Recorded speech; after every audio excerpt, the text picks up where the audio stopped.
Josh, it's What? you. No way. It's you from the future. I'm you. Oh my God, Listen, I don't I'm have much time. tripping. I have to get back to the future. Lots is going on. In 2 years, you have to go to the Alamo Draft House. You have to go see Scream. You're going to meet a friend there. He's going to change your life. Write it all down. I got to get back, but 2 years, Scream, don't miss it. Cafe 80s, guy named Biff, just say no. Got it? Okay. Yeah, Good I luck, got buddy. it written down. I love your beanie.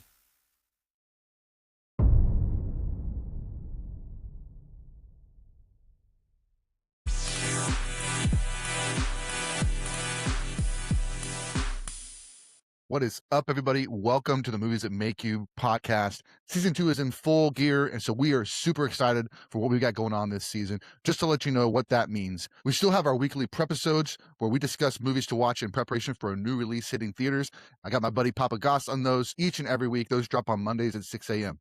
Also, we have our Creators Conversations. This is where we're interviewing people from the business and beyond to discuss what they do to create and how they create their art. So be on the lookout for that on YouTube. We're also doing our monthly watch-alongs where we pick a movie to watch. We live stream our conversation while we're watching the film on YouTube. This week, we've got Spielberg Invasion. We're going to be welcoming our first-time guest, Papanaut Working. We're going to be talking about Spielberg movies with aliens in them, all in preparation for Disclosure Day, dropping in theaters Friday. We hope you also check out our website at moviesthatmakeyoupodcast.com. There you can see all of our social links. You can listen to the podcast. You can watch the podcast. We also have our merch store. You can find tons of merch for Movies That Make You and our friends. We also have a link to our Letterboxd where you can see all the movies that we watch in preparation for the new releases, but also the movies that make you laugh, the movies that make you cry, the movies that make you scream, and everything in between. So before we get to this week's episode, let's check out what we got coming up on the Movies That Make You podcast. Next week, we've got the Toy Saga featuring Wes Clark, writer and director of How to Start a Cult in 5 Easy Steps. We're going to be talking about all the prior Toy Story movies, all in preparation for Toy Story 5 hitting theaters that Friday. On Sunday, June 21st at 6 p.m., we're going to do our 35th anniversary watch-along of The Rocketeer. This is a great film that we watched growing up, and we're excited to watch it with you. We've got myself, POPpaGoss, and Corey of Wilkie's Movies and Music, so check it out. The week after that, we've got Girl Power, featuring Brian Garner, who is a podcaster for Be More Super and the SWAU YouTube channels. We're going to be talking about a bunch of female superhero films, all in preparation for Supergirl hitting theaters that Friday. The week after that, we're going to be having Zeke back on the show to talk about our top 5 Illumination animated films in preparation for Minions and Monsters hitting theaters that Friday. They've made some good ones. Let's see how this one measures up. On July 3rd, we've got our 35th anniversary of Terminator 2. Terminator 2 is 35 years old, and we're going to watch it along with you, and we hope you'll join us. The week after that, we've got top 5 Disney films with Aaron and Kyle from ZombieCon Volume 1. You know them, you love them. They're going to be back. A little bit off the zombie brand, talk about our favorite Disney films, all in preparation for the live-action Moana hitting theaters that Friday. Hope those episodes excite you, so without further ado, let's get to the podcast. We are back with another episode of the Movies That Make You podcast. I am Sprang. I'm joined by my co-host, POPpaGoss. What's up, man? Hello, everyone. And we are excited to welcome our guest today. It is Nick Garza, Papanaut himself. Welcome to the show, man. Hi, everybody. Great to be here. Feeling right at home with my twin over there. So perfect, man. Love it. Yeah, we will, like I mentioned before, Josh and I have seen your content around the internet and love it. So much fun. I just watched the Mortal Kombat review with your buddy playing some Mortal Kombat on the consoles. That was amazing, and it felt very much akin to what we've tried to do as well. Like there was one episode where we were talking about all these chef movies because Yumi and Tuscany was coming out, so we invited a chef to come on and be the expert on how good are these movies at displaying what real chefing is like, right? And so it reminded me of, hey, let me get a Mortal Kombat expert on to tell you how accurate is this movie to the games, right? So very much akin spirit, it feels like. It was fun. Yeah, absolutely. I got to catch your chef's catch up. I'm imagining you watched Favreau's Chef, right? You had to watch that. That is, yeah. We had to make sure that was on there. We did Burnt, Chef, and Boiling Point, which was like the one single shot British film that followed with, what's his name? Stephen Graham. Yeah. Yeah. I need to see that really movie. good. That sounds really good. Oh, it's like Yeah, a they they made try to do a it all in a TV show as single. well. Yeah, there's Yeah. a TV show, and then the movie. But the movie's really cool because they did it in that style where it like follows pretty much the main chef throughout the whole restaurant, and there's like different, real life situations with his like employees and the clients that come in and stuff. But yeah, it was really well done. I had never heard of I it love that before we stuff. prepped for that episode, so that was the guy we had on. He recommended we watch and talk about that one, so it was Yeah, and fun. Did you guys find that having a chef on? Okay, I guess he had probably some really good takes on how the food is being made. Like like watching Yeah. a music doc with a musician or something. It's like, oh, okay, yeah, that is how you hook amps up and that kind of thing. Like, you guys exactly. find that? Yeah, Yeah. we've focused kind of on like how accurate is this kitchen to like what it Okay. feels like, in each different scenario. And the crazy thing is, I didn't know this all about him before, but he'd also been on a food truck for a while too. And so Yeah. he talked about his journey from like being the bottom rung of the chef team, to then going to another restaurant, to then going to another restaurant, and then being a food truck, and then he actually went all the way up to, I think what's his name, not Johnny Blaze, but he was actually a TV personality chef, and so he actually was working with like a top tier Yeah. chef at one point, and he was like his sous chef kind of thing. So really kind of a cool story to hear that story. And so we kind of bounced around that story in between the movies. And so he just had so much knowledge, man. So it was a lot of fun. It's fun that like chef stories have that same kind of thing, like a kung fu movie, where like you always start off and like you're interested and you're learning, and then you hook up with a master and they show you everything and they're kind of quirky. Like anytime I talk to somebody that's in that industry, the trajectory, I always feel like I'm listening to like something from like Hattori Hanzo. It's always very, Yeah, absolutely. That's a great it's a connection. cool formula. Yeah. One of the other episodes that I've tried to do that with, was we did fighting movies with a boxer friend of mine. So he's a boxer here in the Dallas area, and he came on and we talked about some boxing movies. And then last year for Smashing Machine, we did like the Warrior, we did Fighter, and we did one other one that was like 3 different types of fighting movies. And he kind of just shared about the heart that it takes to overcome your obstacles. And so it's a fun idea in my head. And I just, like I said, seeing you do the same thing with Mortal Kombat was pretty fun. But it's cool to kind of get that perspective, because I think, we can all talk movies and talk about how they make us feel. But it's also fun to kind of see how accurate is this movie to like real life situations, and the experts can come in and drop that knowledge on us. So Yeah, and how does it land for somebody that comes from that side of the house? So like Yeah. when they're going in, I mean, we're all being entertained by movies, right? The same thing with my buddy Chris in Mortal Kombat. What I got the most kick out of was like, Chris has played Mortal Kombat his whole life, right? Like over 30 years, Mortal Kombat nonstop. He's beaten the game with every character. He knows every outcome, every ending. And for some reason, when I'm like, oh, okay, so like these 2 are sisters in the game, right? He's like, I couldn't tell you, man. And I was just like, are you serious? You don't know all the lore and the ins and outs? And he's like, honestly, like outside of the games, like watching them beat each other up and then seeing how the outcome is if they won the tournament, that's about all I'm in. And I was just like, well, cool. So we're all learning that for the first time. But it was fun. I was just like, that's kind of the whole thing with fighting games, right? Is like, you can have a plot that's like a foot deep and it just doesn't matter. It's just like, was it fun? Did they look cool? That's kind of what Mortal Kombat is. So Yeah. And yeah, I'll it have was a to fun tell you movie. this. I was feeling the same thing about watching the Street Fighter trailer right before Mortal Kombat. I was like, that's all this is gonna be. It's gonna be a terrible movie in the sense of like what critics go in for movies. But I'm just like, I'm having so much fun with this trailer. I don't care. Like it's just they've got every character on 11, and you're just like, there's so oh my much eye candy. Yeah. It feels like when they did that, was it Street Fighter 5 where they changed all the art and they made it real like splashy paint and stuff? Yeah. That's what that trailer feels like. And I remember when they did that in Exactly. the game, I was like, I was interested in Street Fighter again for a minute, Yeah. And then just like Mortal Kombat, very quickly realized I'm not good enough to play this game for $60, Yeah, for sure. For sure. So Yeah, man. Well, just want to say it's great to have you on the show. We like to invite first-time guests to share a little bit about what the origin story of their love for movies. So we'll just like open the floor, man. How did you get started in all this? So I've only been making content about movies for like about a year now, but it is the culmination of a life like a whole life just loving movies since I was a little kid. So my dad, my mom and dad, right? Growing up, my dad worked for HEB, which is like a grocery store in San Antonio. And he retired after 53 years working there a few years back. So he always worked at the grocery store, right? And part of working at a grocery store is you have to be at the grocery store. So he was there a lot. So we didn't take a lot of vacations as a family.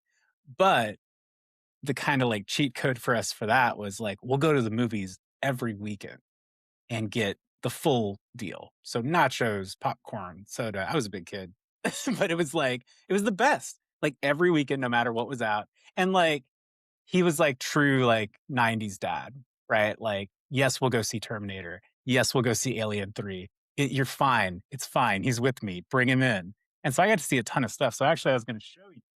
I'm going to do a thing on this eventually. But I got this from him a while back. This is a shoebox full of movie tickets. Oh, I love that. And he kept all of these. And I was going to dig and see, like, what is this? This is one of the Lord of the Rings movies from 2001. Nice. Yeah. But yeah, dude, he kept all of these. I mean, even riding in cars with boys. Like, I'm telling you, dude, anything that came out, Regal. we saw it. And so, yeah, you even recognize the brand off. Yeah, dude. It was just like a very, it was just a big part of my life, you know? And so like growing up, I lived right down the street from a movie theater. And I mean, right around the corner. We had to drive to get to it. But in the same parking lot was a comic book store named Heroes and Fantasies that we would go to all the time. And so I was like reading comic books, I was seeing movies, I was living in that for a while. So really the past couple decades between comic book movies and just movies, like it has been just riches for me. You know, I'm just like, oh my God, all the things that I grew up loving are all happening. You know what I mean? Yeah, absolutely. Yeah, same thing. And that, like now I'm passing it on. I'm glad we're talking about Spielberg today because I'm getting to share. I have a 5-year-old son now, named after my dad, who instilled my love of movies. And so now I'm getting to show that guy all these things. Like I got to show him E.T. and prepping for this podcast. And so, well, actually, he had already seen E.T., but I got to show him Close Encounters. Nice. I'll give you his take later when we cover it. Yeah, absolutely. For sure. For sure. He's not there yet. And that's pretty amazing. I mean, we actually had a live stream last night with some of our buddies that we're going to meet at Texas Frightmare, which you're going to be at Texas Frightmare too, also. So we'll definitely Sixth year I've gone to that. I love that thing. Awesome. Favorite convention. Oh, it's so good. We're looking forward. We'll try to connect up there. But we were on the stream and we were talking about our kids and instilling movies in our kids. And you may not know this, but the podcast started with me and my boys. I've got 4 boys, 2 from my prior marriage and 2 stepsons. And so it really was started with this idea of like sharing these movies with my kids and hearing what they thought about them. And then we kind of morphed it into, okay, let's like, you want to see this movie, like Kong versus Godzilla. Well, there's actually 3 or 4 others that came out in this franchise. Let's watch those to gear up for it. And so the podcast kind of formed from that exercise of like watching those movies and let's talk about them. And then that just kind of birthed into something. And we did that for about 2 years and a few months. And they just got burnt out on watching movies that much because it was so much homework, right? It was like, and over the summer I had, okay, you guys watch the X-Men movies, while you're out of school, and then we'll do a big X-Men franchise podcast. And they were just like burnt out on. And so I'm just like, all right, you guys can take a break. And so I invited Josh to be co-host with me starting January of this year. But up until then, it was like me and the boys. And then I had guests on when the episode needed to be R-rated, right? Like the Conjuring movies coming out. I'm not going to have the kids watch Conjuring just yet. That's fair. Yeah, so I have Josh and my wife would come on. So, and then since adding Josh, it's like we bring other guests. But that was kind of the impetus of I'm already doing this. We're already kind of introducing these movies to our kids. Wouldn't it be fun to kind of have those conversations on video and audio? And we've had some really, really fun episodes. So it's cool that you're getting to do that now too. I've seen one of your kids. I didn't know you had 4. I saw one of your kids on one that you were doing for Mortal Kombat. I think. Yeah. And I was like, very cool. Yeah. And I was like, I can't wait to show Oscar all this. Cause like, again, my dad, the 90s action stuff, there were just so many bonding things. I'm like, I can't believe we watched that together. And he's like, I know, buddy. And I'm like, I can't wait to have that experience with Oscar. And I got to say one other thing, because I found your Letterboxd yesterday, and I followed you on Letterboxd because I was like, all right, I Thank got you. this guy, and I saw you're watching the World of Worlds and AI, and I was like, all right, he's getting ready. But the other Catching thing up. when I found Letterboxd is I did the same thing that you did. I went back to all of my old paper tickets. I went on Instagram posts. I was like, when did I see this movie? That I like really deep dive and nerded out on it, and I added them all to Letterboxd for the dates and times when I saw this movie. So I kind of nerded out a little bit. Dude. I didn't even think I about love doing that too. Yeah. Go ahead. Sorry. No, I'm just saying I'm so sorry I talk so much. I'm super like painfully anal about getting the right date in. Yes. Like I have to document that for some reason. Right. You guys like Henry Rollins, Henry Rollins, the musician / actor, Yeah. he's in Black Flag guy. He has this thing where like every concert he's ever played, he writes the date down where he was and even some stuff about like what was going on that day. Like that's his journal. And he puts these things out sometimes, but he can tell you like Black Flag show 1478. I was in, Pittsburgh and I ate something that day that didn't agree with me. And I was like, I'm like that with Letterboxd. Like if I don't get the day right, then I saw something stupid. You know what I mean? Yeah. It doesn't matter what Right. it is. I have to get that day right. So I should Yeah. do that for those. Yeah. Because I was just like, did you log this for the first time? Is this your Right. first time watching it? And I'm like, no. And it really bothers me. I don't have that date. Yeah. Well, now So- you have the ticket box, and now you can throw some dates in there. Dude, I I got a love time it. filler at some point. Yeah, I need to catch up, Josh. Kevin McCarthy, he does that. He shows like celebrities on his. Now he has his own podcast, which I love, but like they're just so fascinated that he still has his. He'll do an interview with Hugh Jackman. He's like, I have my X-Men, the first X-Men ticket right here, and he was like, oh my god, that's so cool. And like I have not a shoebox, but I have like a little bin that I keep all my moves that I've done. And that has I think I have almost every movie ticket. I have every concert ticket I've ever been to as well. So I have like 300 plus tickets so I still have those when they were back in the day when they were still doing like the physical tickets all the time. But yeah, I love that. It's like a nostalgia thing, and it just brings back memories of like either going to buy those tickets, waiting in line like for a concert, and then holding the ticket, scanning it, going in, and just like having such a great time. Same with movies, like there's some movies I saw multiple times, so I have multiple tickets. So I'm like, oh man, I saw that movie 4 times. I saw that movie 2 times in the theaters, probably some Exactly. of it by myself, but I had a great time regardless. Nothing wrong with Absolutely. going to the movies alone. Going to the movies alone is Yeah, fun. I've always It's therapy, dude. wondered why Yeah. people, because I Make used to it- tell yeah. people that some of my friends that didn't go to the movies very often, especially in high school, because I was going to the movies a lot by myself, just at the mall, especially like the AMC and stuff. And some of my friends just didn't get it. They're like, "You go by yourself though?"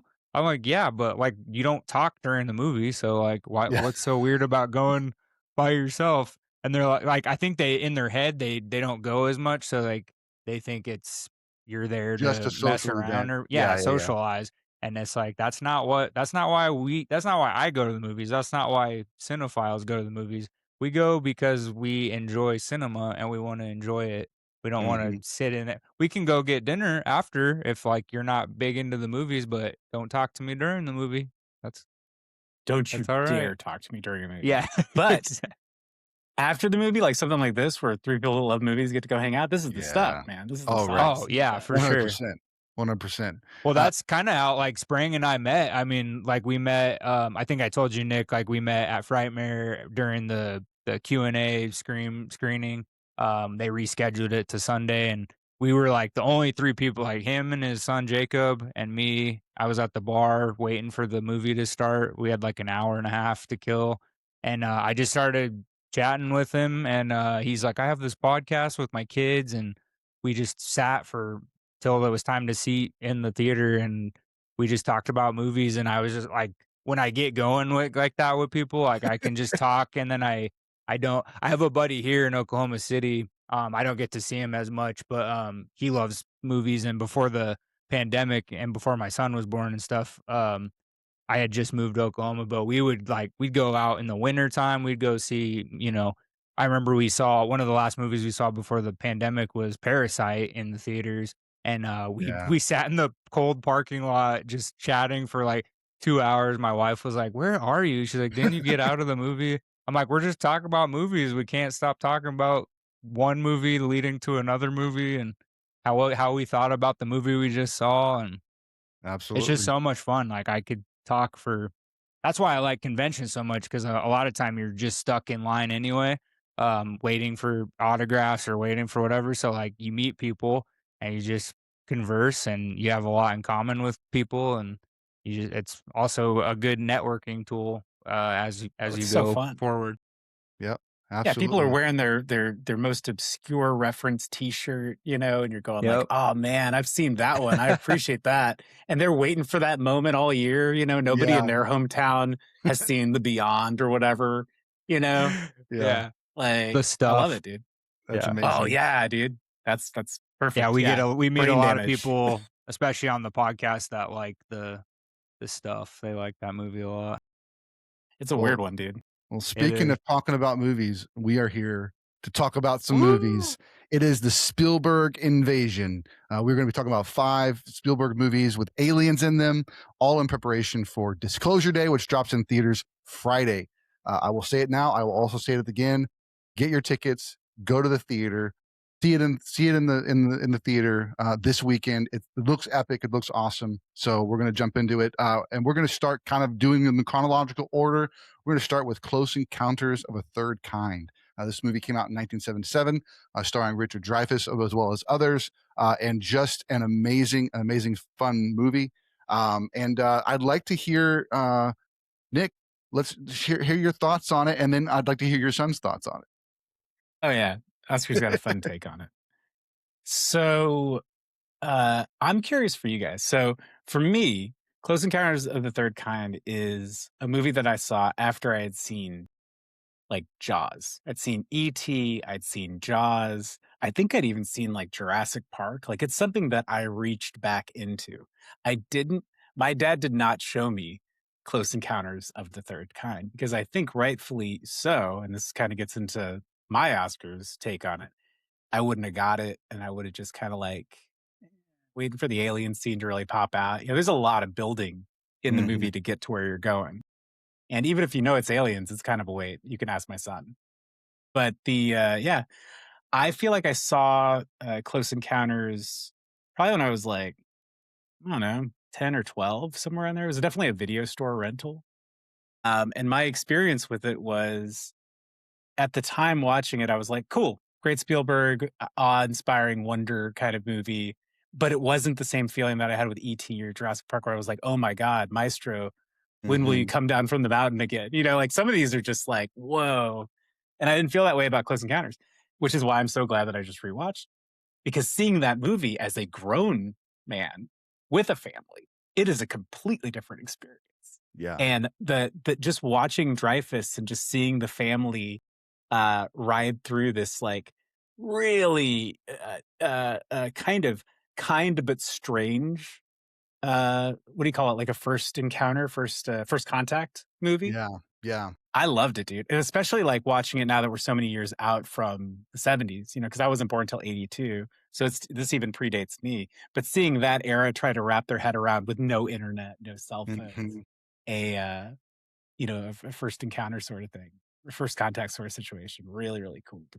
So um yeah, when did you guys see Close? Where in the Spielberg journey? Is it too early to ask questions like this? Can I just Not at throw a all. Not shot at out No, all, whenever? man. no, not at all. I think for me, it was later in my life. Like it was probably my 20s, and it was because Oh, it you was waited one of until your those. 20s. Yeah, because it was one of those movies that I knew about, and I had become a cinephile, but it was like in my high school and college, it was watching whatever was coming out, and then it was like then I started reaching back and trying to watch things like that came out when I was a kid that I wasn't allowed to watch yet. So like some of the Freddys and the Jasons, I kind of dove into those and some of the R-rated stuff that I wasn't able to watch when I was alive, and then as I kind of kept going further and further back and like realizing, okay, like grabbing a list of Spielberg movies and seeing, oh my goodness, there are so many I haven't seen, and like, all right, let's start on this list. And that's where Letterboxd comes in great, because I can just pull it up and see how many of the 1,000 movies it feels like that I haven't seen from a certain director. And so then I was like, okay, I want to watch this. I know it's got a lot of reverence. There's a lot of people that love this movie, and so I wanted to throw it on and see if I could understand the hype for sure. So how about you, Josh? Yeah, so I mean, I watched E.T. That was probably the first. I don't know if E.T. or Jaws came first. I saw Jaws at an early age, and I mean, even back then, I mean, it scared me, but it like blew my mind also because it just felt so real. I was like, this is one of. I was like, it definitely made me afraid of the ocean. But, yeah, I saw E.T., and I fell in love with that movie. That's one of my favorite movies ever made. Just how it makes me feel.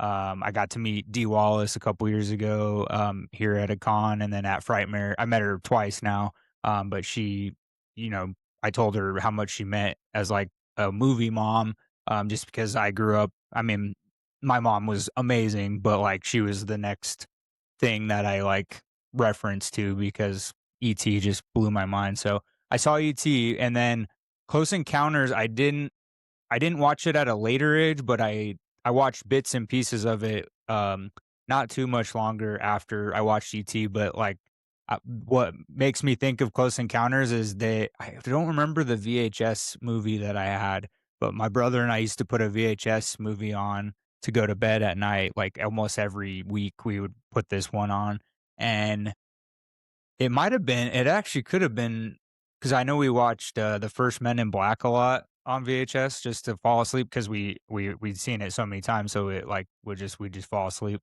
But the trailer I'm pretty sure one of the trailers was, like, an anniversary of Close Encounters or something because I remember seeing it all the time on the VHS, and it would play the song, on the ship, and, that's just so iconic. So, um I sat down and actually watched it, like, all the way through, probably when I got to the video store, just because we would get it in all the time, trade it in, and so, I would just take movies home kind of in bulk and watch them every weekend, and, I finally sat down and watched it, and I mean, it's a fantastic film. I still don't wanna put it, I don't think it's close enough to put above E.T. just because E.T.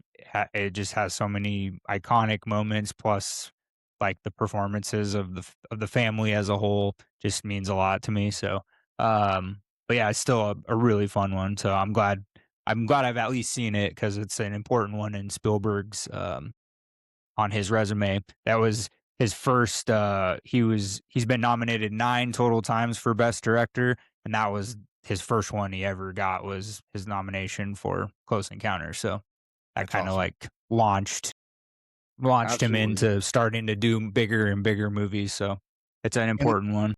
and for me, it's a different type of, like, of all the alien movies that's out there, this one's very different. It's this kind of like, either aliens are like ET and they're just like here by accident and they're just like they got to try to figure out, and we're like embracing them, or they're here to kill us.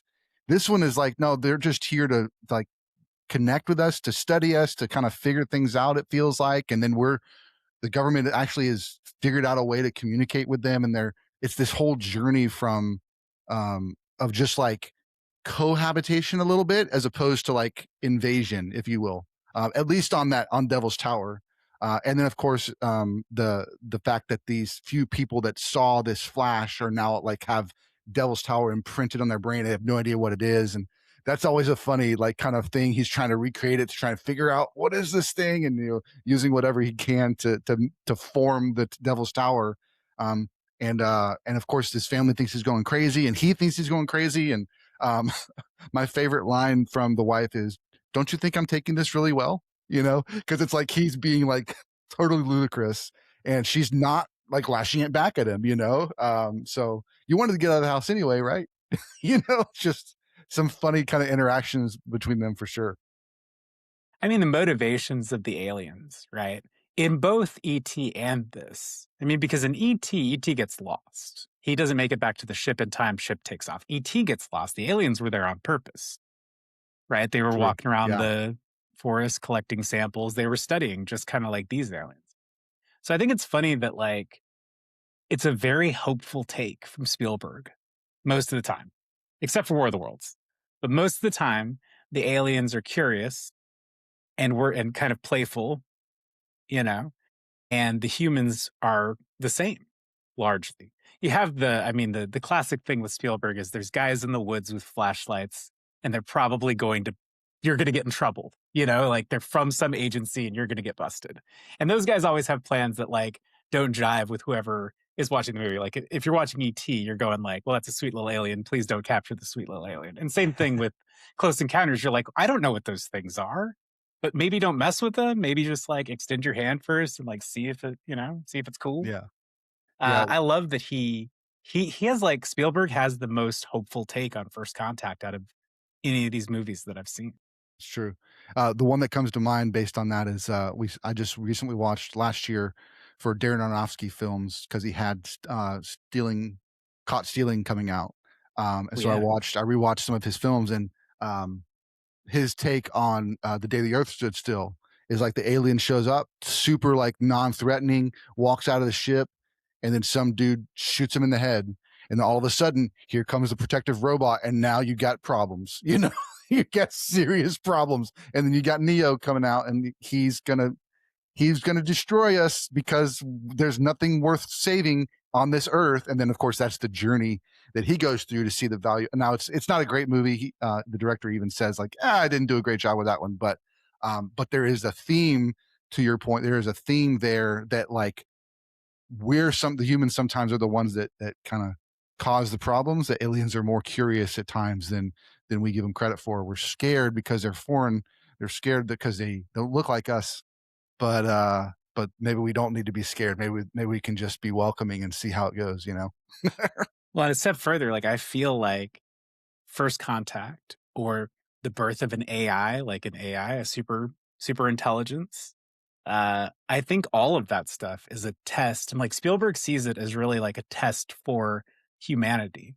Like, are we able to react to something like this in a way that is, calm, collected, hopeful, helpful, nurturing, like the good parts, the better angels or whatever of people. You know what I mean?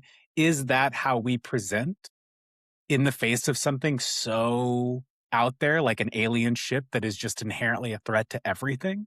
Or do we present like in Day the Earth Stood Still? Do we just start shooting and hope that we outshoot them? You know what I mean? Like what will prevail? And for Spielberg, it's always you don't see anybody shooting at the ship in Close Encounters. Yeah. Not a single person there. You know what I mean? I don't even think I saw any guns in that scene at the end of the movie. I don't think so either. There may have been military, but nothing of threat. There was no threat like exhibited, like pointing it. Other than like a security guard. Yeah. Exactly. Josh, you got any backlot breakdown for Close Encounters? Yeah, I got a few things. I gotta get into part of the visual effects they used for the cloud effects, like especially in the one real famous scene. So how they accomplished that was they filled a water tank, like a fish tank, like half full of salt water with fresh water, and then on top they injected what is it, like just paint, just some kind of paint into the top layer, and that's what made the effect look like that. And I know they used that technique in a few movies, especially ILM, because ILM wasn't around for Close Encounters yet. But I think some of those same people who work at ILM or did work at ILM, they got their start around that time. So it was kind of a technique they used. John Williams did the score for this. John Williams, we're going to talk about him again pretty soon. But he's worked with Spielberg 29 feature films. And he's also living. He is the most nominated Academy Award person besides Walt Disney. Walt Disney had the most at 59. Because if you take into account all the producing credits and all that stuff, he has the most. But John Williams has 54 nominations total, and he's still kicking. So that's pretty cool. And And then,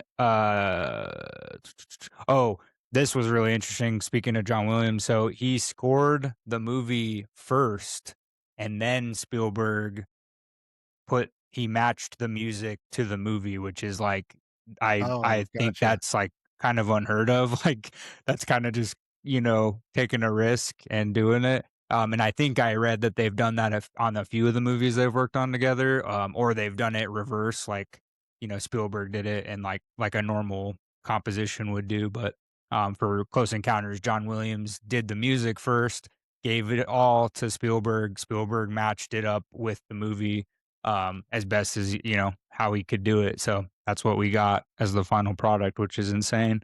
Was that to get the tones at the end to do the I think do do I do? would assume so. I don't know that for sure, but yeah, I mean that sounds like that's how that came about. But yeah, I just think that's crazy because like most of the time you just logically think, Yeah. like here's the movie, and you see those behind the scenes where they're composing the music, watching the movie up on the thing. So it's Yeah. just wild to think John Williams is a genius. So and Spielberg is too. So like I'm sure Yeah. I can see it happening, but like just to read that, I was like, that's pretty insane. Especially when it's such a classic film, like you would think it'd be the opposite if people tried to do that nowadays. But um, also Stanley Kubrick. There's an actor in this movie called named Cary Guffey. He plays the little boy, and he actually Kubrick wanted him for Danny in The Shining, but there was a scheduling conflict, so we got Danny Lloyd played Danny in the movie. So but yeah, Yeah. just a few fun things. Nice. That's awesome. Any other thoughts, Nick, that you want to share about Close Encounters? So you guys revisited it for the Yeah, pod, right? absolutely. Yeah. Yeah. Which cut did you watch? Ooh, I think Do I you did know? find the director's cut is the one I watched. Yeah, I think It's that's just the an one I I hour and watched watched it's as longer. well. director's cut. Yeah. Okay. Because yeah, that's the whole thing is like theatrical, like director's cut is supposedly the grail. Like that's the one that like everyone, if you're gonna watch it, watch the director's cut. And I was kind of curious to go back and watch theatrical, but like I was doing too much Spielberg. I had to take a break. But I kind of want to go back and see what the edits are, see what he changed. I'm sure there's Mhm. a video out there on it, but Well, they put out so many special editions, especially of that movie. Like, there's that movie. Blade Runner has a bunch of them. Army of A lot of Darkness. science fiction-y movies. But Army of yeah, Darkness. it's Yeah. there's like four. I think one Close Encounters edition, if I remember right, it was a digibook, and then it came with, I think it had like 4 discs or 3 discs in it. Tons of bonus stuff, and I love all that stuff. But yeah, there's just like, then 10 years later they'll have another anniversary and they'll put out this new cut that has a new documentary on. I'm like, why don't you just put it out now? I gotta Yeah, it's wait like for how many that. archives are you going to break into to give me some more facts, Yeah. But I'll Absolutely. eat it up anyway. I took some notes when I was watching it, and just a few of the things that I thought were strange that like stood out. First off, the first thing I put was the first 30 minutes of a Spielberg movie. I don't think there's anything better. Like you get into any of these movies, E.T., Close Encounters, War of the Worlds, AI, like everything we're talking about today. Crystal Skull, sort of. But I mean, he always starts with this thing like you're 30 minutes into the movie before you've realized you're watching a movie. Like you're just like so in it. He just drops you. It's like a cold plunge. It's awesome. You know what I mean? Well, not a cold plunge. I don't think cold plunges are awesome, but you know what I I mean? know what Like you mean. Yeah. Yeah. you're so in it. And like by the time you take a breath, you're like, I'm in the movie now. Like everything's happening. They have that great shot where there's the UN trucks firing over the dunes, Mhm. and then some of the scale that he does. I mean, for this to be, so 77. early, Yeah. right? 77, the India scene where did the sounds come from? With Bob Balaban running around trying to Mhm. figure everything out, and they all just point up to the sky. I mean, there's just so many just amazing shots. The layers on that scene, dune after dune, everybody in their costumes, the colors on the costumes. My God, dude. Yeah, this movie appreciates so much better. I think it's funny that when I was younger and I watched this movie, I wasn't blown away by all that stuff because I feel like Right. I was watching a lot of movies that were shot, on location. You're watching, all that stuff. The more that you get into like the green screen present that we're living in, you see stuff like that and you go like, oh man, this does hit different, Yeah, it feels more visceral, obvious. I mean, people, yeah, when it's real sets, real locations, it hits different for sure, for sure. Yeah, I had notes of the COD effects were awesome. I thought I thought even the CG, even the alien ship and stuff, it was definitely 77, but it still was like, and it's pretty dang good, like it's passable. It does, you don't miss it. I mean, it's just, that's what they look like, right? And it's believable. I had like the shaving cream potato, like I kind of talked about earlier, where he's trying to put this stuff. Another thing that's kind of similar between this and ET is the distrust in the government. Like everybody's kind of like, the government's doing something bad all the time, and we got to try and protect or save or sneak around to try and beat past the government. And then yeah, I mean, at the end of the day, there's no, in this one, I think there's, like we said, there's no fear between the parties. The aliens let all of the people that they had studied and kind of off, and here you go, here you guys go. And then we're like, hey, here's some more folks. Maybe take them with you and see, so they can see the world that you see. And it's just this kind of, cohabitation of these two cultures that are just like planning to, who knows, maybe 10 years down the road, there's another crew that comes back and they're like, oh, they kind of give us all this information. We send another crew with them. It's just like, it feels like there's, like you said, there's this hopeful look at kind of a first contact situation. That's pretty amazing for sure. I felt bad for all those guys that were dressed like Devo. They clearly had spent their whole life preparing to go on an alien trip, and they just picked Richard Dreyfuss. Right. That's a bummer. For sure. All those guys just got to go home and be like, "Oh, I almost went to space, and I know there are aliens, but I'm here." Yeah, exactly. Yeah, exactly. Cool. Let's move on to 1982's E.T. And I think we probably are all in the same space as this. Well, we already talked about Jaws maybe before E.T., but I know for me, this was my first Spielberg movie. Story of a little alien that gets left behind, and boy, Elliot has to try and connect with him and try and get him back home. E.T. phone home, right? So, Nick, share your thoughts, brother. this movie came out. I found out this movie came out 5 months before I was born. Nice. So I'm happy that I'm in the same class as E.T. Right. The first note I took on the movie was E.T. is a perfect film. Period. It's a perfect film. Every second of that movie is flawless. Watching it again with Oscar and seeing him like relate to E.T. and like fall in love with E.T. And then like the way that you just automatically ride or die with that group of kids, it captures something inherently human and like in a way American about, like this a Spielberg first contact sort of movie. It's just this like Stranger Things, I feel like tries to peel off some things like that, where we're going to get on our bikes and we're going to, you know what I mean? We're going to get into a little bit of trouble. And you're right. There's guys with flashlights that are hunting us down, but we're doing the right thing. And like, I don't know, man, there's just so many things going on in E.T. that just reach into your heart. Just like, and I mean, literally the hook of the movie is his heart lights up and his finger lights up and he connects with you. I mean, all my videos, I sign off with "Be good," and that's because of E.T. Like Nice. something that I've done as a side thing that I do for friends sometimes. I've done weddings before, like officiated weddings. And a couple of my really good friends, I did their wedding and they're big ET people. And that's literally how I ended their wedding was "Be good," and like right here. And like, you know what I mean? Like, it's one of those things that if you're part of that group of people that's deeply into this movie and it affected you in a certain way, those words mean something. And so, yeah, I mean, we could talk all about the script, the filmmaking, the effects, all of that stuff. It's all a masterpiece. But I think the story and the delivery of it, it's the defining movie for Steven Spielberg. It's a movie that everyone should see. And it's the movie that he said, I watched an interview with him at South by Southwest, or he was in Austin a few weeks ago. And somebody asked him, what movie of yours would you show aliens? And he said E.T. Yeah. And I was like, absolutely. Absolutely. Absolutely. Yeah. This is the best of us, right? It's Yes. it's Elliot's response to ET at first is fear, because I Yes. don't know what this thing is. It's scary. It sounds weird. It looks weird. But then there's this curiosity that takes over Elliot, and he goes out anyway, and he gives him some candy. He's like, okay, maybe this is okay. Maybe we can be friends.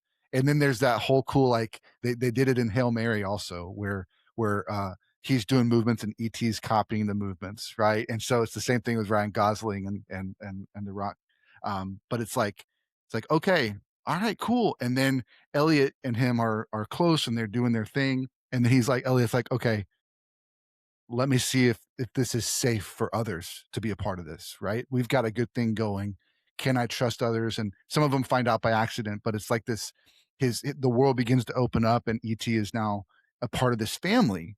I think the thing that sticks out to me too in this is like the opening scene. Their hearts glow red when they're all gathered on the ship, and they're like, all right, let's go. They get on the ship.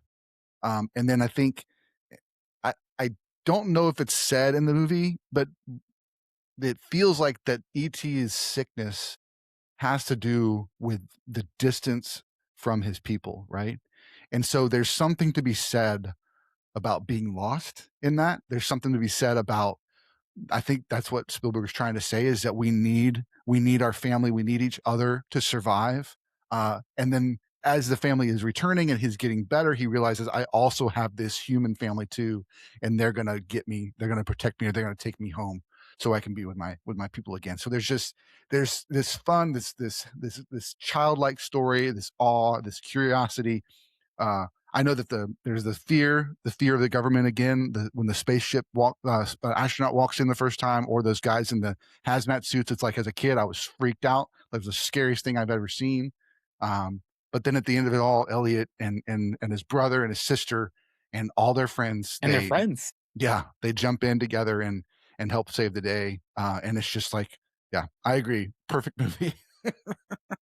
Josh, Dude, what I are was your almost thoughts? tearing up listening to you talk about the connection and like how his family gets closer. God, Yeah. dude. Yeah. Well, It's and amazing. the score is so, I mean, John Williams has done some doozies, but like, I don't know what it is about ET's score, but like, even if you're not watching the movie, if you just listen to it, I always get choked Yeah. up sometimes just thinking about the movie, or like just how beautiful the score is and stuff. So it's definitely one of my favorite John Williams scores.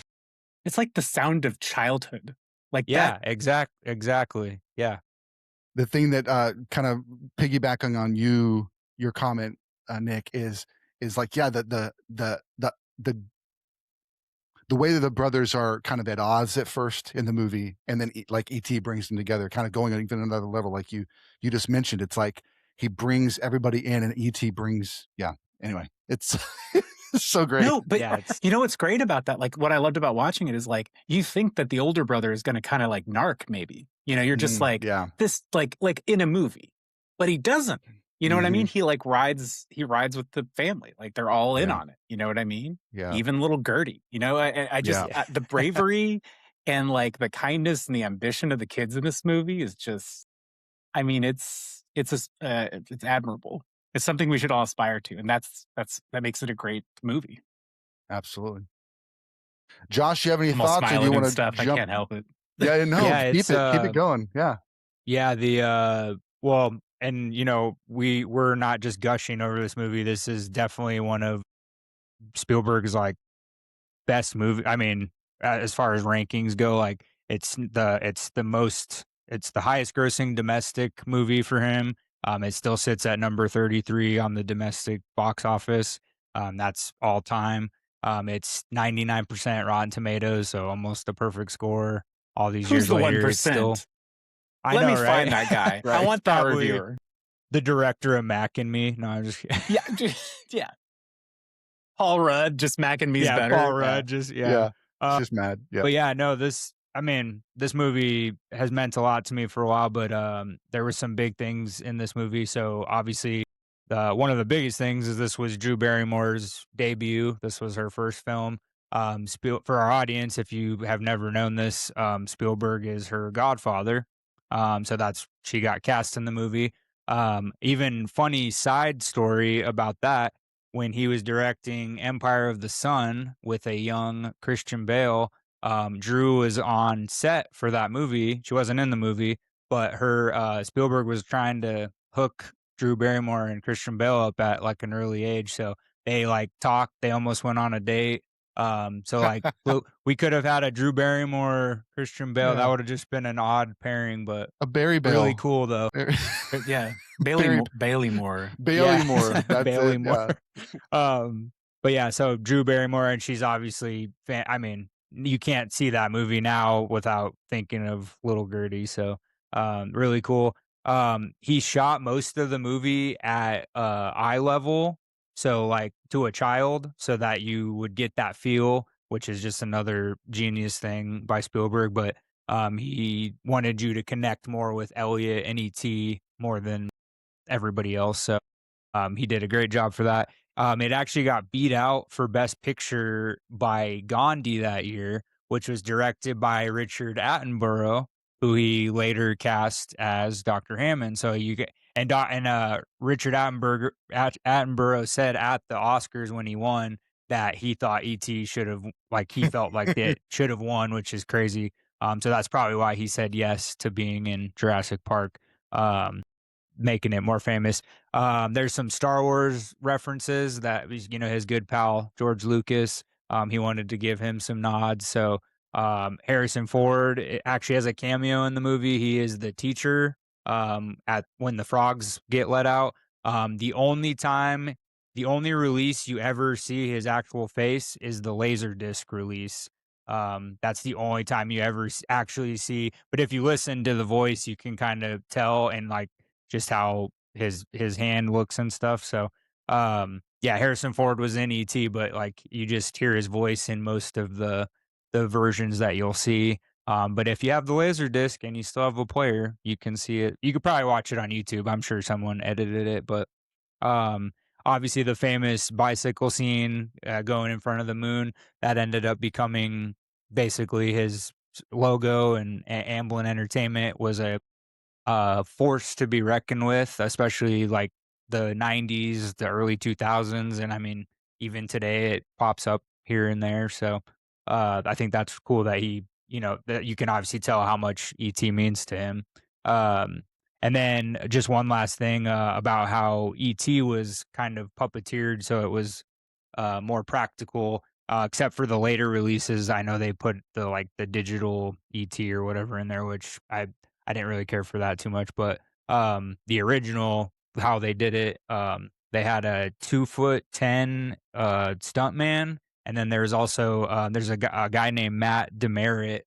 He makes the con circuits, but he was born without legs, so a lot of the movements of ET, he's like got the puppet suit on, and he's, you know, doing all the walking on his hands. And so, you know, he is to thank for bringing E.T. to life. And we get all those funny moments when he's like getting drunk. And I just remember as a kid, I don't think I picked up on that as a kid, that he was getting drunk. I guess I thought he maybe was like, because he was an alien, it was making him like delusional or something, because he was drinking V8, and I didn't even correlate that it was beer till much later on. So, but yeah, E.T. is just one of my favorite movies. I talked to Dee Wallace when she was here in OKC a couple years ago, and she had a moment with my son. My son was really young at the time, and he was in a stroller, and he's autistic. And I told her about that, and we had just got him diagnosed at the time.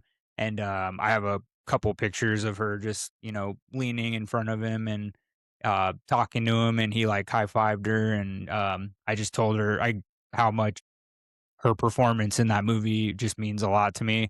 Especially like I lost my mom in 2018, and you know, like she's one of the few actresses that like is a movie mom that I just, she reminds me a lot of my mom, just like her characteristics and her kind heart and all that stuff. So it's just a great movie. Great cast. I mean, I don't think you would change anybody in the cast. There's some scary moments, but like they're done so well.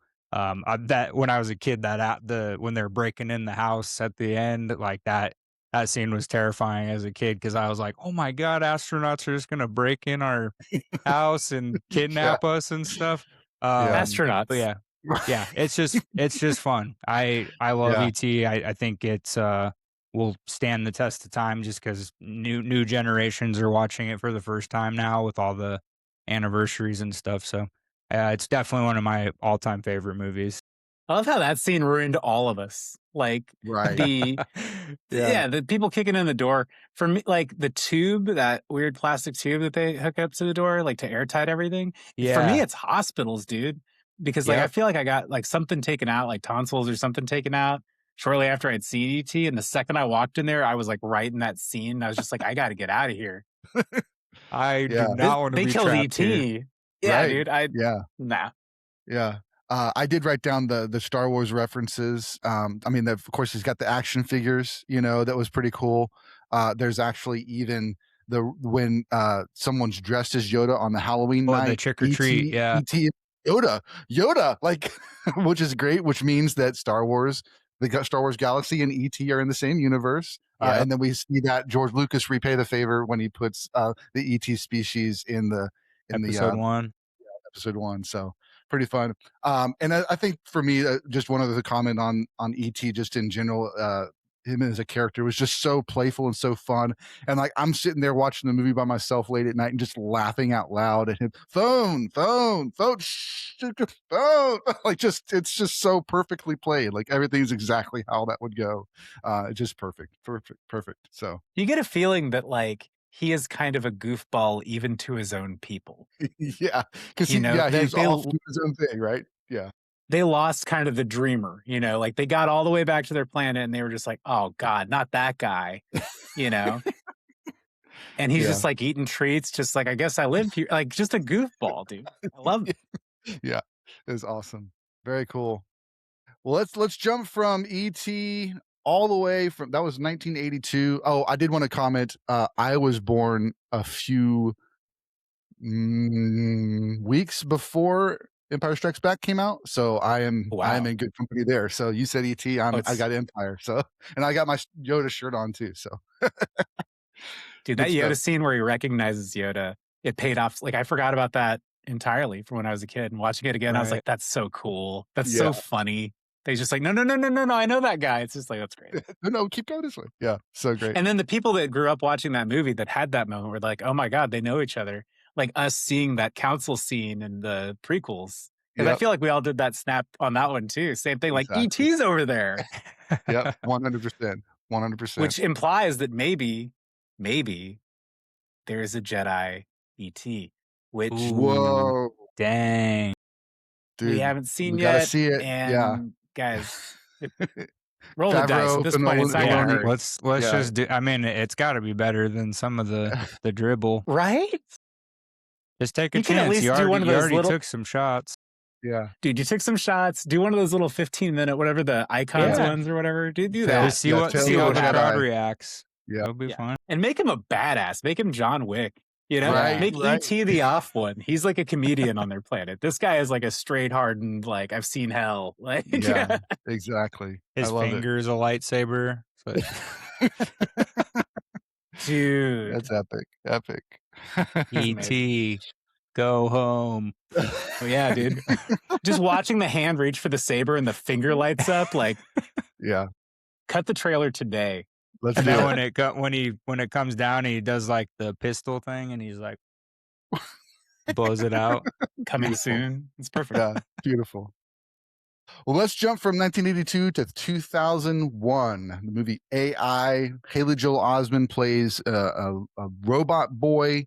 William Hurt plays the creator of these robots, these AI robots, and he's trying out something new. He's trying out something different. He doesn't just want to make companions.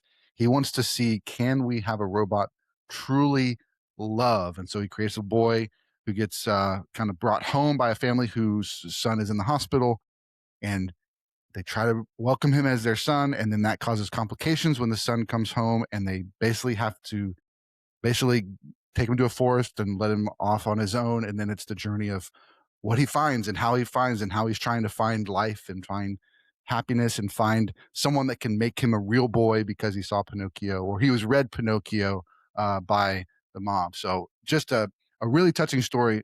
Let me just say this. When I first saw this, I was kind of bored when I watched it the first time. It's a little boring, a little slow.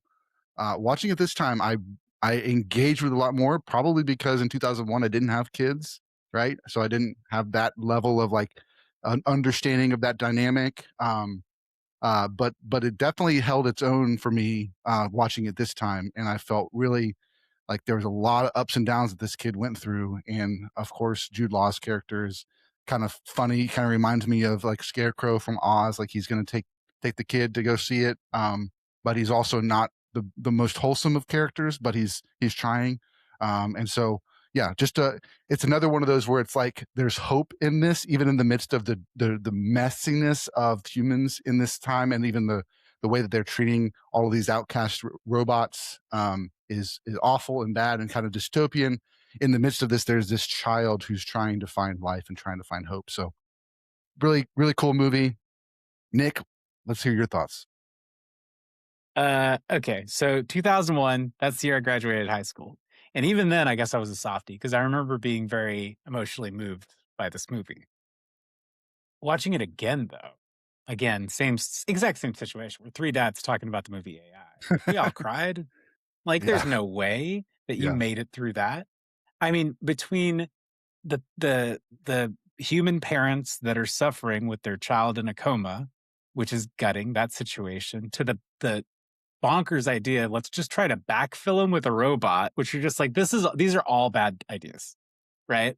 Like, nope, that's gonna make things worse. Just confront your grief and like, you know what I mean? But then, I don't know, everything about it, you just feel like David's getting done wrong. And I know we're living in this time where like AI is a thing that like, it's like large language models. It's not like little David's walking around, but it does alarm me for the potential future where somebody makes that insane William Hurt choice, which, I mean, hearing him read that to a room full of people, he's like, you know what they can't do though? Feel. It's like, why would you want to burden them with that? If we're going to treat them like this, if we're not going to treat them like living beings that you created, you know what I mean? It's just this weird, evil, absent God sort of vibe that I get off that dude. And then the parents too, like the mom, the way you phrased it, Sprang, like he had to be dropped off in the woods. He did not have to be dropped off. True.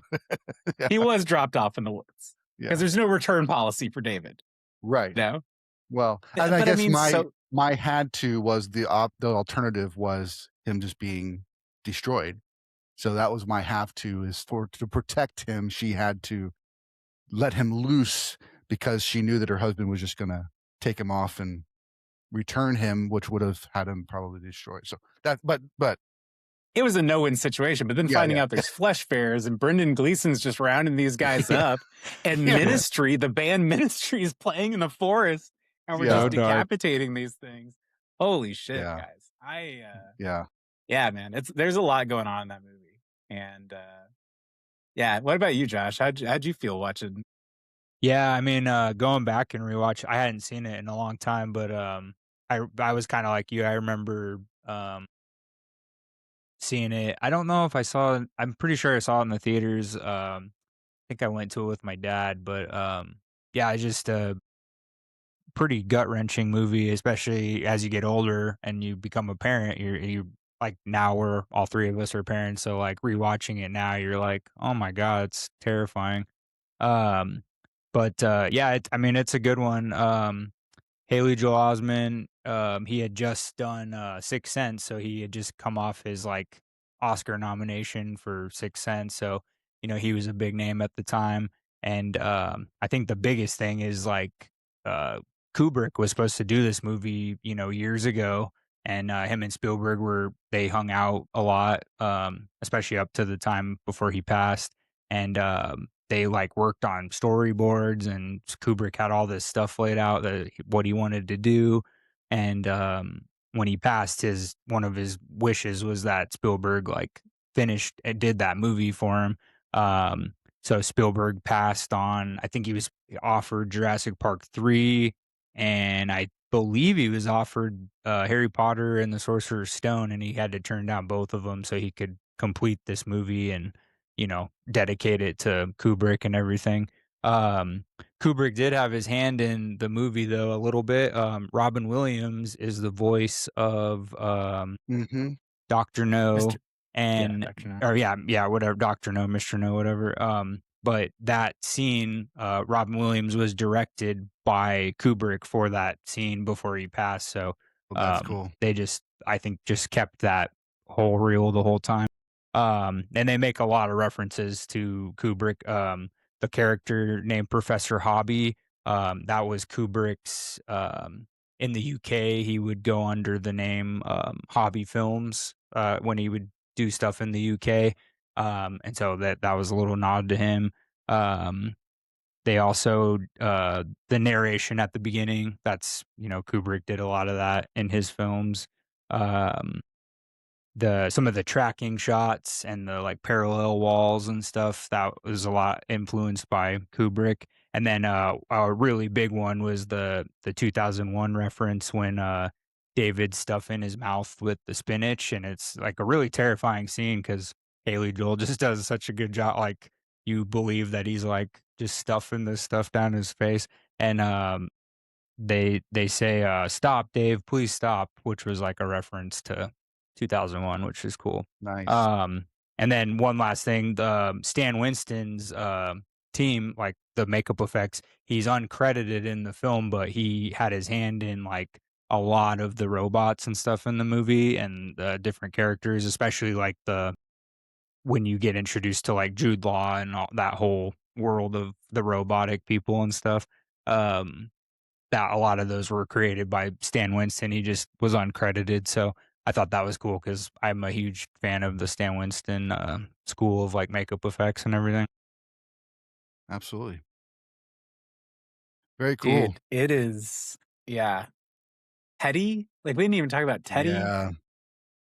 It was great. Teddy, man, just sitting at the bottom of the ocean with David for all the time. Like, God. Yeah. I mean, even that character I was like feeling rough for. There were sometimes Teddy would like just get up and saunter off in a room, and he left the room with like the gravity of like Anthony Hopkins. You know, he just had that, like, there's just a delivery there. Absolutely. Yeah. Jude Law is amazing in this movie too. Jude Law is like phenomenal as Gigolo. Oh, really good. Yeah. Yeah. He was kind of like, I mean, he's good. He Yeah. gets a lot of accolades nowadays, but like I feel like he was top notch for a good like 10 years in everything that he did in that time. So he had you go back and watch like Mr. Ripley, and he's just, dude, so good. He's an incredible actor. But yeah, I mean, this role is ridiculous. He's a robot hooker, and he or gigolo, and I mean, just the immediacy that you care for him, and also like when he's getting swept away there at the end, you're just kind of like, he's gonna be all right. You know, like whatever happens, he's going to be fine.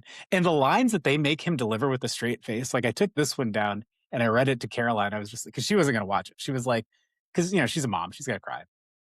And she remembers AI enough to go like, I know better than to try to revisit this right now in my parent journey. But there's a line in the movie that I was like, Jude Law delivers this with a straight face. She will make you a real boy, for I will make her a real woman, and all will be right with the world. His plan is to deliver this child to the Blue Fairy, do it with the Blue Fairy. And it's going to be so overwhelmingly pleasant that she is going to grant David a wish. Exactly. That is his entire motivation. Yeah. Well, how could anyone be against this? Right. Well, and that kind of goes to me, that plays on his programming, right? That's that's what he does. That's what he was made for. It's the solution to all of everything that he does that's the solution, because that's how he was designed. And so here's what I do. Yeah. I'll fix it. This is how I fix it, you know? Amazing. When they come to me crying, they leave happy. So this must be how it works. This is how I help. Yeah. And it's just, there's like a simplicity and there's an innocence to both him and David that is just sweet. Absolutely. Even though he's a gigolo and this is a robot kid. Yeah.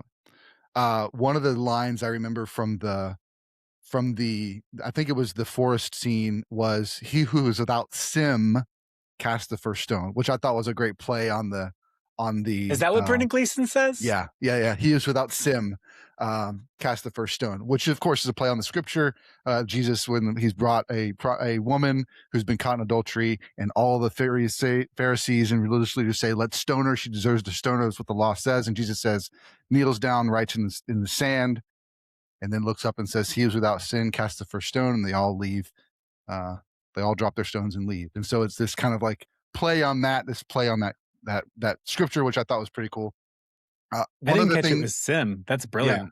Yeah. One of the other things I wrote down, and this is just a paragraph that came out of me. So when David is created to love, he's created with the same need that we have, which you kind of hinted at earlier, that he also needs to be loved. If he's created to love, he also needs that love in return, which is detrimental to a robot that is not real and is just an appliance by everybody else.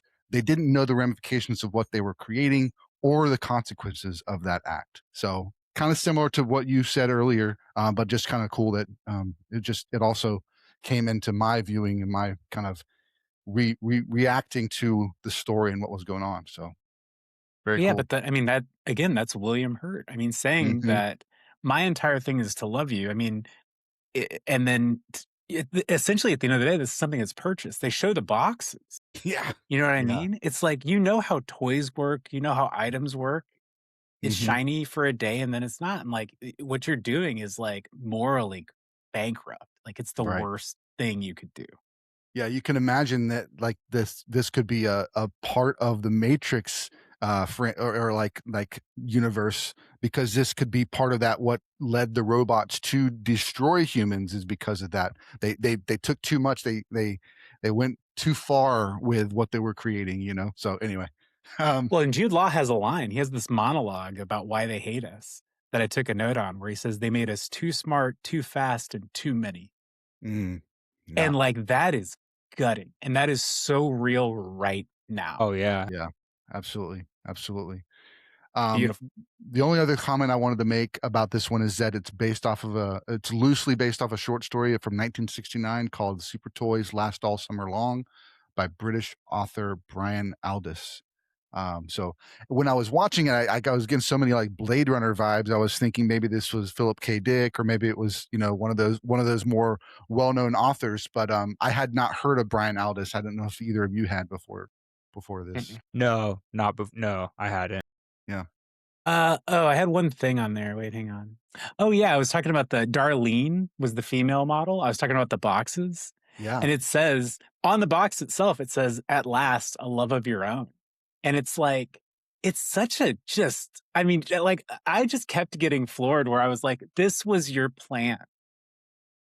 Like they were just going to mass market, like off the shelf children that love you. Yeah. And like, it's just such a monkey's paw situation. It's crazy. Yeah. It's like, I agree. Anyway, I also, by the way, for the record, thought the kid was a total dick, their son. Oh, yeah. Yeah. So I wrote that down too. It's like, and the worst. And that's if you're watching these movies and you're siding with the humans, you've got like a moral thing happening. Like that's the funny thing is like when you talked about the Matrix, like yeah. I mean, if the robot in the Matrix sat down and said, "Here's why we're doing this to you," and laid like I'm David, all of a sudden that's a different movie. Yeah, where you're just like, you know, yeah. I guess I don't know, man. Can we be trusted? Yeah. You know, like all of his First Contact movies say yes, but then AI says not really. Like AI is a similar thing. It's a first contact, right? Right. Like here's this intelligence, and we were having flesh fairs with Brendan Gleeson tearing these things to shreds. Like it's something else. Also, we got to touch on this before we get to the end of it. There are no aliens in this movie, and I told Josh this. I said, "There's no aliens in AI," and he goes, "Yeah, there's aliens in AI." And I said, "I'll rewatch it, but I didn't see any aliens in AI." Where are the aliens in AI? Those things at the end of the movie are hyper advanced AI intelligence things. They evolved and evolved and evolved after humans died. They're not aliens. Yeah. So tell me your thoughts, gang. Did I miss an alien? Is there a scene where a Yoda or an ET, is there a crossover scene that I missed?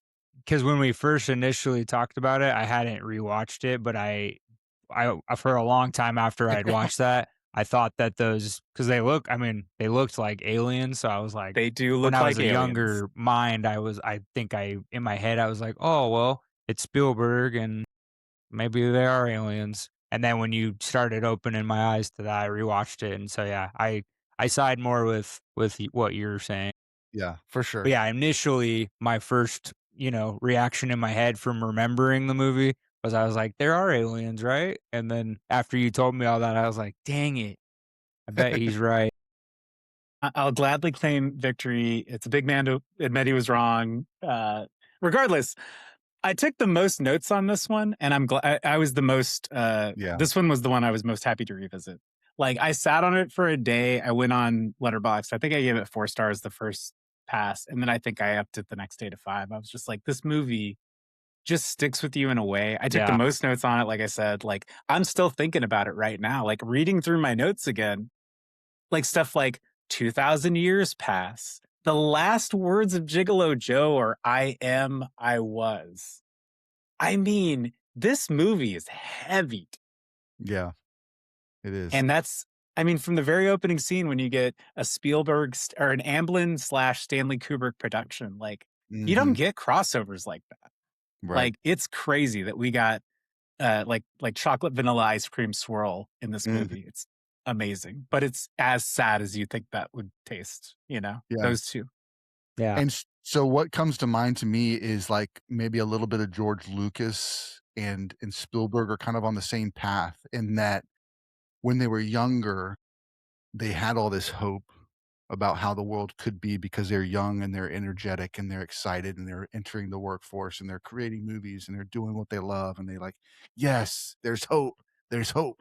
But then you get to the prequels, like, well, actually, the Jedis were wrong a lot of the time, and the government is against you, and like that's what you get in the prequels. And maybe Spielberg's also kind of going through a little bit of his midlife kind of reevaluation of humanity, whereas in the 70s and 80s, he was hopeful. Maybe he's a little bit more like, I've seen a little bit more of the world. I see how humans act, and I've been exposed to more pain and suffering than I want to. And so maybe I need to display a more accurate view of how humanity treats people that are not like them. And so maybe that's why we get that in 2001's AI, because that's a big shift from E.T. and Close Encounters, where we're all in this together, right? So, Well, he's in his 30s, I guess, when he makes like E.T.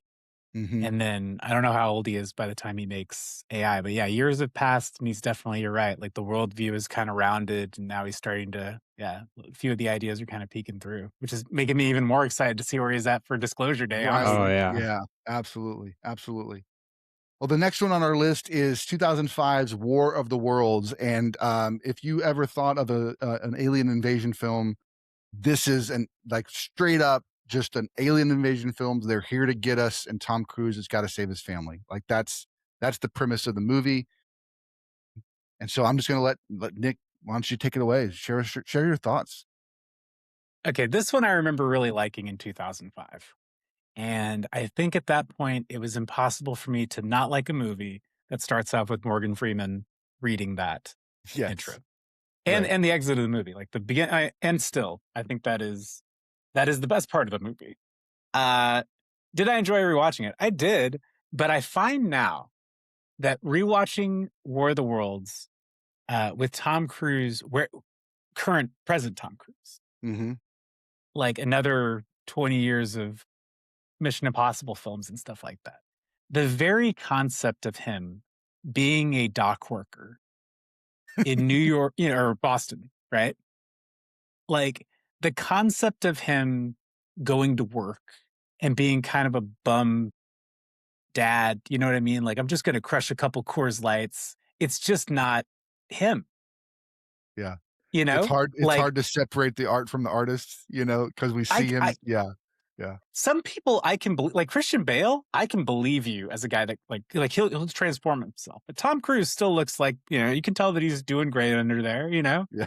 And just the whole thing. I'm like, you guys split up, like you and his wife. Okay, you guys split up, and like, because Tom Cruise can't get his life together. I just can't wrap my head around it. Yeah. Fair enough. Again, first 30 minutes of the movie though, aliens land.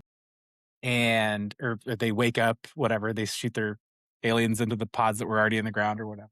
And you get another great first 30 minutes of a Spielberg where they set up all the things, the action scene that kind of gets you out of town at the very beginning. And it's a long time before you get to take a breath. And I love that. So I like the very beginning of it. I liked Tim Robbins in it. There's some incredible scenes in the movie. But yeah, as far as a Spielberg movie, I definitely felt like this was the slump of my watch. You know, I don't know, man. That's just how it hit me this time. There's some peaks in there. But you're right. You know, I hadn't thought about it as him as a director, like aging and having a different worldview a little bit. But yeah, it's definitely a different Spielberg. Not nearly as hopeful, not nearly as like humans reacting in awe. Although I will say, and I did find this to be accurate of Tom Cruise. When the aliens land, if you watch the scene, there's a huge crater in the middle of the street. A bunch of people are crowded around it. This is, is it New York? It's New York. He's in New York, right? Yeah, I'm pretty sure. Boston. Yeah. He's in New York City. His kid's wearing the Red Sox hat, right? Yeah. That's the whole thing. It's like he's a baseball fan. I think he's wearing a Yankees hat. Yep, you're right. Yep. So anyway, so it's New York City in 2005, guys. It's New York City. It's a fresh off 9/11 New York City. And a huge crater has erupted in the middle of the city. There's this huge storm rolling in. Lightning is striking everywhere. Everyone is panicking. Tom Cruise's reaction to this, if you watch the movie, he smiles. And he's like holding his daughter. He's like, it's fine. You know? And I believe that is how Tom Cruise would react to aliens or anything. Because he's just like, whatever, guys. This is fine. I've fallen from space. He reacts in a way that doesn't sell him as a dad, doesn't sell him as a New Yorker, doesn't sell him as a human being. He is Tom Cruise. He's Tom Cruise watching aliens land. Yeah, this is fine. Yeah, for sure. Anyway, Josh, I talked a long time. Oh, you're good, man. The CGI was really good for this. They something happened where they had to like rush filming it, kind of. So like they usually would have a lot longer to film, but something happened in the pre-production.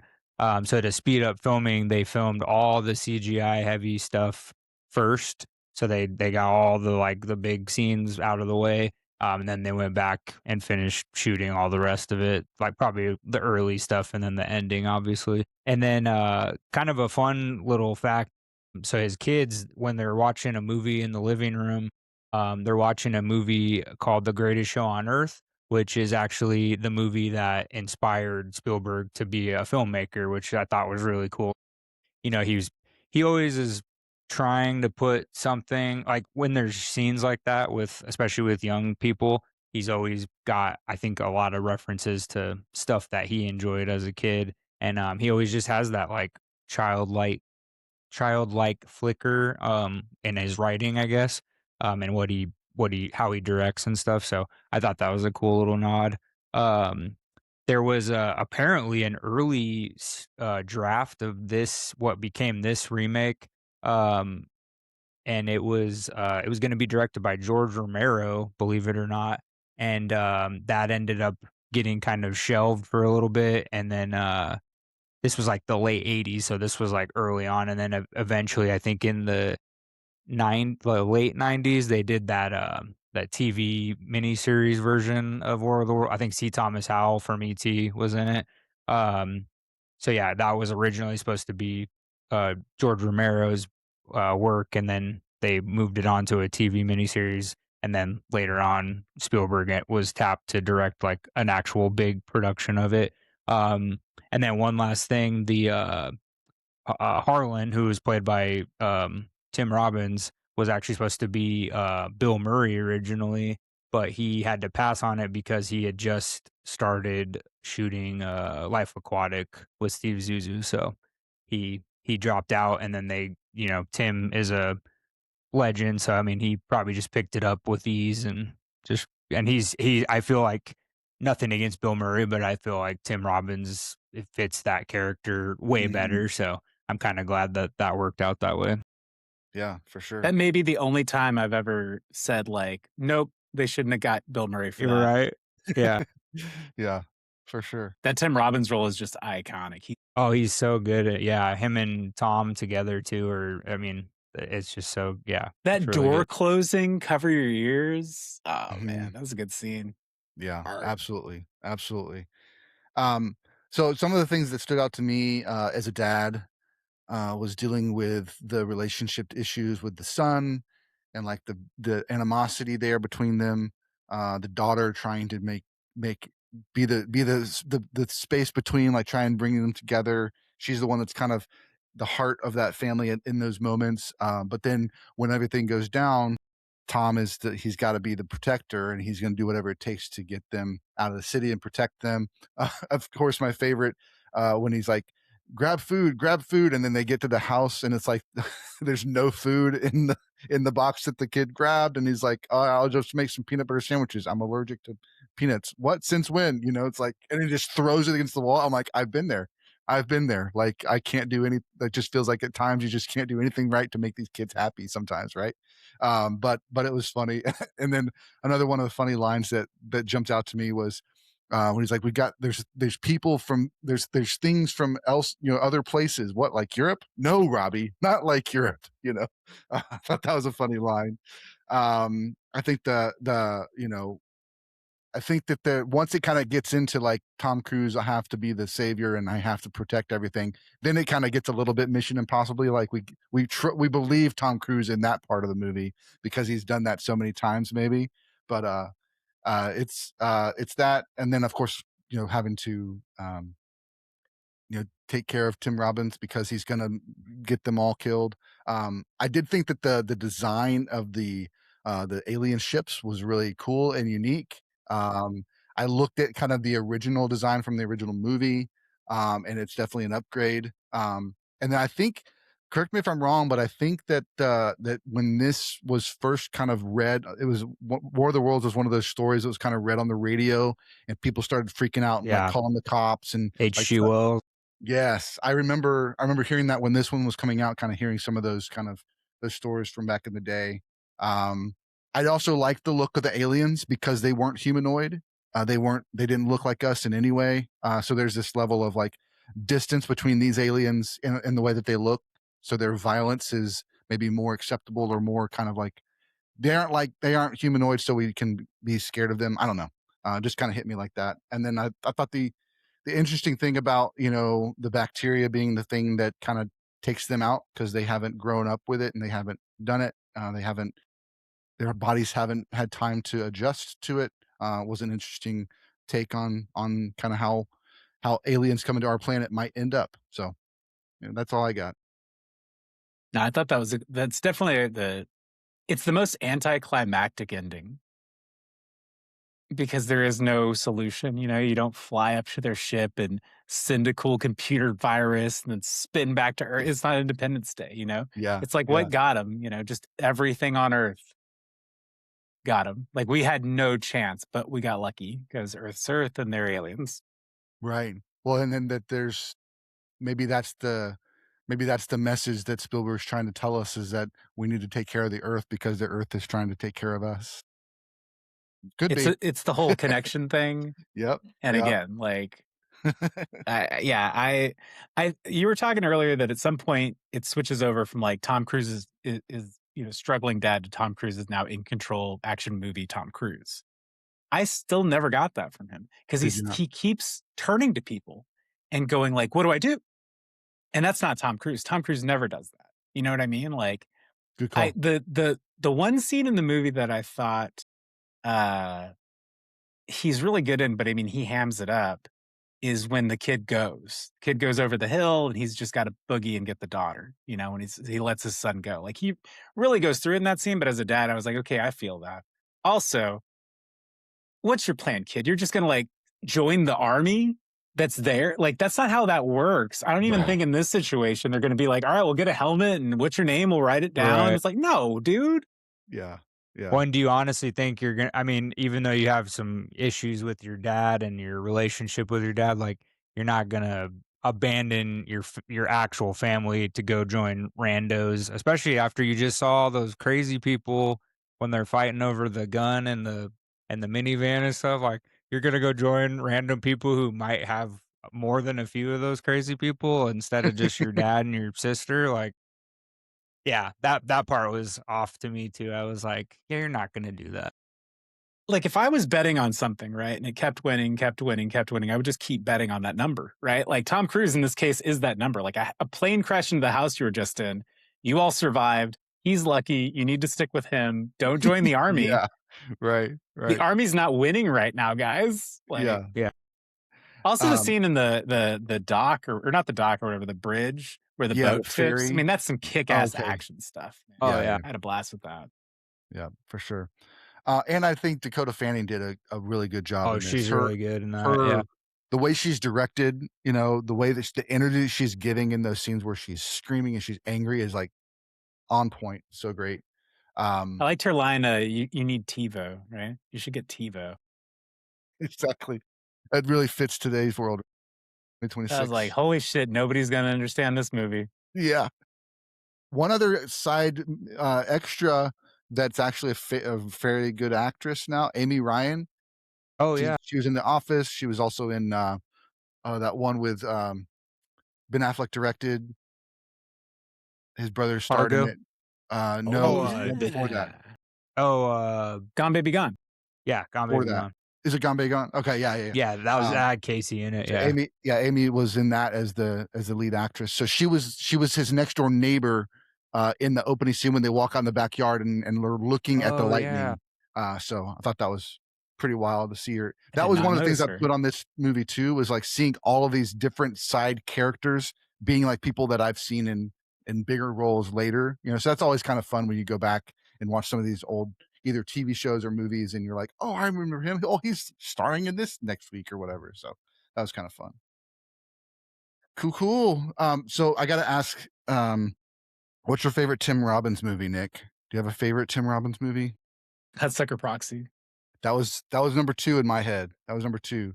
I mean, Shawshank's incredible. Like it's either one of those two, but for me, it's Hudsucker Proxy because that movie's just. Oh man, we used to get asked for that a lot at the video store. Yeah. Great movie. It's like an all-time cult classic movie, and it's one of those movies that you see and you're just like, if you like it, you're like, I'm gonna love this movie forever. Exactly. Yeah. Another one that stands out to me is Arlington Road. You ever seen that? Very good movie. Yeah. Jeff Bridges? Yeah, Jeff Bridges. It's one of those movies that has that kind of great, huge twist at the end. Kind of those early 2000s movies were kind of doing that pretty heavily. And it just like caught me off guard and was wild and crazy. So the primal fear era of cinema where every movie ends with a what? Yeah, it's great. That was amazing. Our Usual Suspects. That's another one that has Yep. It's good. Yeah, I want to rewatch Arlington Road now. I need to do a deep dive on Jeff Bridges and just rewatch everything he's ever done. Yeah. I'm sure you can tell from everything here, but I love Jeff Bridges, man. It's a long I mean, he's so good.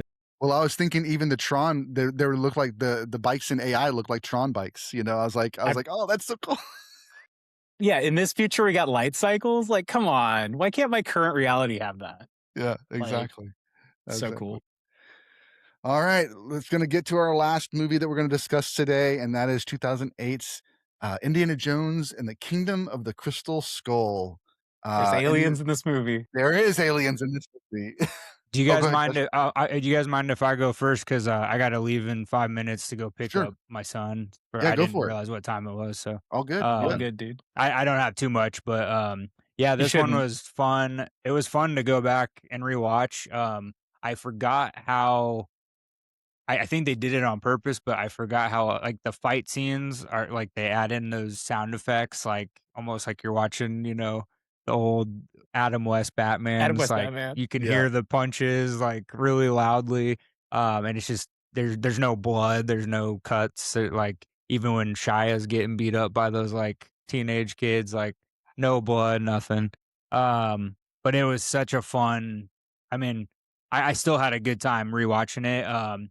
Harrison Ford did like all his own stunts for this one, and he had a reason for that because he said he has a quote. He said, he said people have a paranoia about aging because like you know people are always worried about like I'm getting too old. But he said my ambition in action is to have the audience look straight in my face, not the back of a stuntman's head. I hope to continue that no matter how old I get. So. You know, like it goes back to him doing. I still haven't seen Dial of Destiny, but like people complain about movies all the time in cinema, and like we're not thankful that like Harrison Ford is so old, and he's like, I'll do one more Indiana Jones. Like we should be, no matter what you think of the actual movie, like that's really badass that Harrison Ford's like, I'll do it. Um, so I just love that he did like all his own stunts, has a great cast. I mean, Kate Blanchett is a legend. I'm actually a big Shia fan. I think Shia is a tremendously talented individual. I know he's got his mental health issues and stuff, but he is like, I mean, there's not many movies I can say that he's had a bad performance in. Like he's just done some awesome movies, and he has more cheesy moments in this movie, but like it's still fun. And then just one last thing, the girl who punches Shia at the diner is actually Sasha Spielberg, Oh wow. Steven's gra- uh granddaughter, or maybe it's his daughter, his actual daughter. But yeah, she one of the women related to Spielberg is she's the one who punches Shia at the diner scene. But yeah, I had a lot of fun. It was fun to see, Harrison Ford.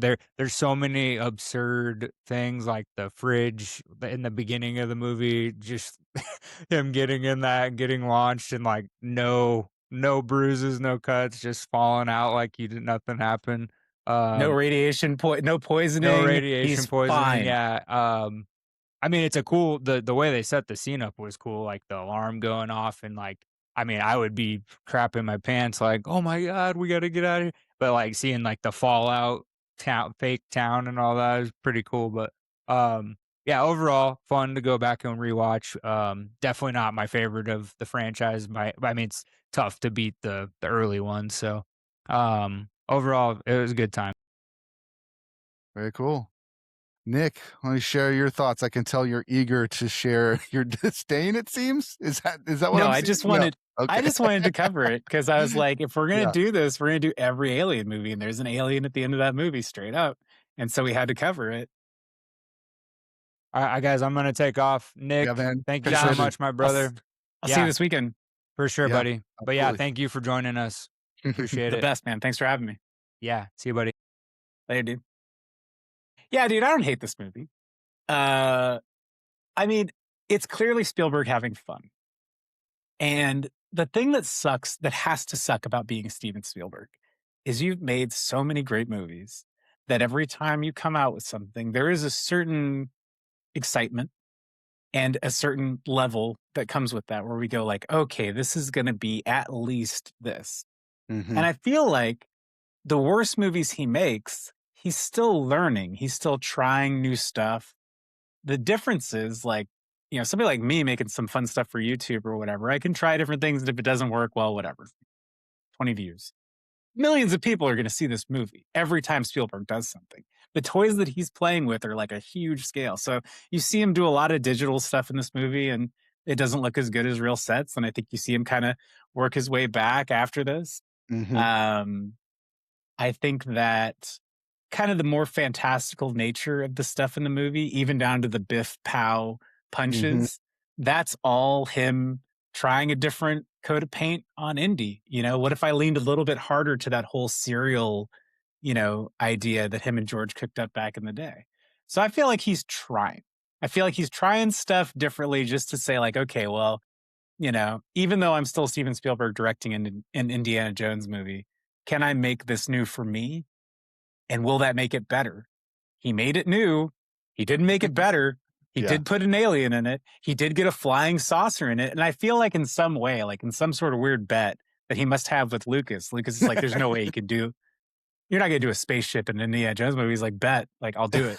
And he does. Yeah. Yeah. And, I mean, have you seen Dial of Destiny? Yeah. Yeah. I did. So they do another where they lean even harder in that movie, where he literally time travels and stuff like that. And it's like, you know what, guys, like we've already made Raiders of the Lost Ark. We've made all of these movies. So like, if you're going to make another one, it's okay. I'll allow it to be more fantastic and all that stuff at this point. I can see it for what it is, and I'm not gonna let it weigh down the other movies Exactly. because it's not as grounded as something as like, I don't know, Raiders or like Last Crusade. I mean, Temple of Doom's kind of goofy, but like, I don't know, man. As far as Yeah. the alien goes in the movie, I thought it looked cool as hell. I liked the room full of crystal alien corpses, skeletons that turn into one. I thought that was cool. I thought the flying saucer, the classic flying saucer, was cool. Although I thought it would have been cooler if it kind of nodded to the Close Encounter ship or nodded to some of his other stuff. He clearly didn't want to do that because he could have, and that would have been cute. I don't know, man. I had fun watching it. Kate Blanchett's in it. There's so much talent in the movie too that you're just like, all these people are good. They must have had fun time making this. Yeah. It's silly. I can't believe it exists. You know? Yeah, for sure. And I'm glad I got two other guys to watch it with me. Yeah, exactly. Absolutely. I will say I enjoyed this more this time than I did the first time I watched it. Same. And part of that was because expectations, right? Like you go in knowing like, this isn't going to be Raiders, but let me just have another journey with another excited adventure with Indiana Jones and see what happens. And so it had been enough time. I probably haven't seen it since 2008. I was going to ask, have you watched it again since? I had not. Yeah, exactly. And I had no plans to ever watch it again until we were doing this. And then I was like, okay, I'll give it one more spin. And I was like, this is fine. Yeah, it's fine. It's fine. I do like that he had all the homages to the indie style, like the film, the shadow of him putting on the hat at the beginning. I love the anthill at the front. That's the Paramount, like these things that we just loved about the ones. And he's like kind of playing again. He's having some fun. He's just noodling around. Like Josh said, the big mushroom cloud moment was a really cool visual. I thought that even if it doesn't make any sense, it still looked really cool. On a storyboard, he sold that for sure. Yeah, he was like, look at how cool this is going to look. Yeah. And like you said, I agree with you. The CG was a little bit heavy-handed at points, especially the jungle scene. Monkeys.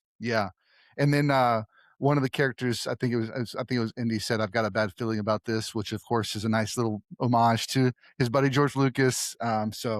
But yeah, and it also is playing in. I saw that like when you talked about the restaurant scene. It's like the greasers versus the college boys. It's like this kind of 50s, kind of thing, like playing around in that, giving us those classic archetypes of that era. So it was different. I think we grew up when Indy's fighting Nazis, and that has a feel that this just didn't have, and that's okay.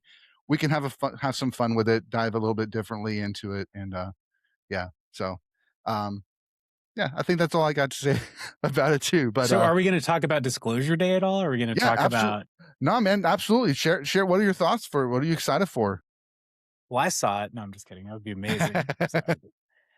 I'm really excited for it, but I'm curious because, like, this movie, right? Disclosure Day coming out when, like, a year after all of that UFO stuff, and I wish I did more like research on it.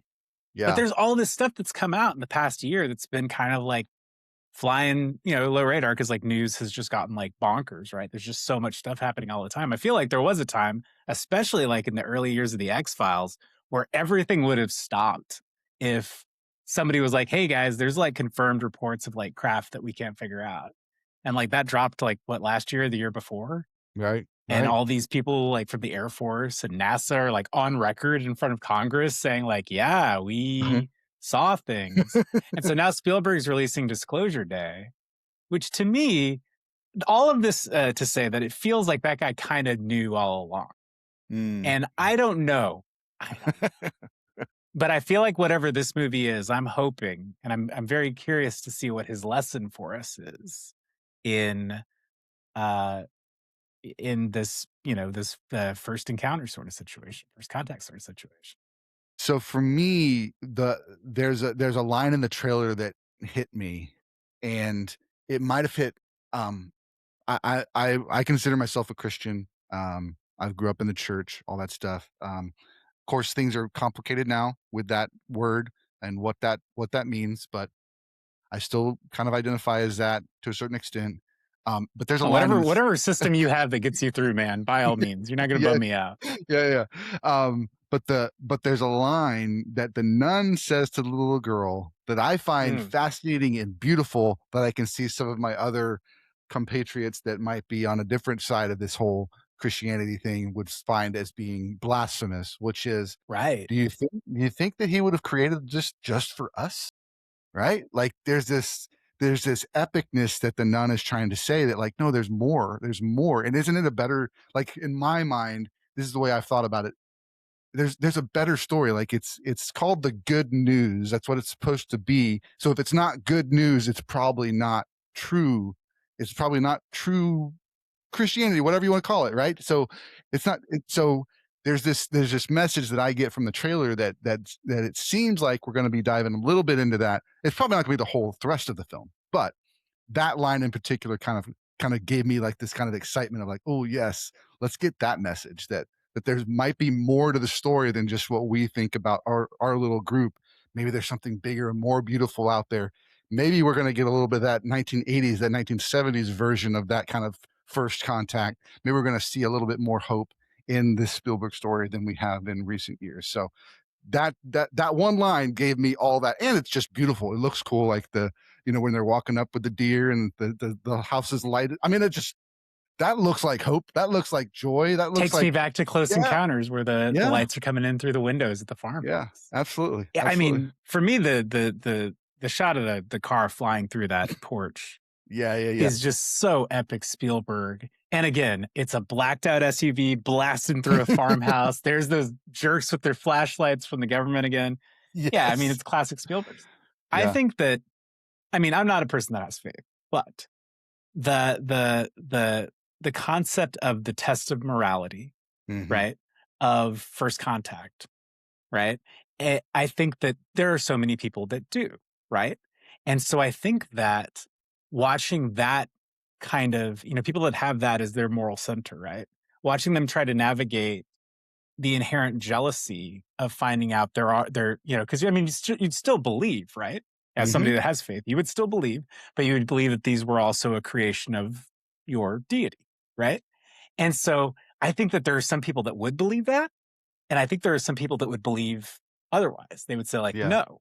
And that's the inherent thing about the first person that alien meets, right? Is it the person that shoots at him and says like, no, we're chosen, we're the ones? Yeah. Or is it the person that says like, we have been alone the entire time we've been alive, humanity.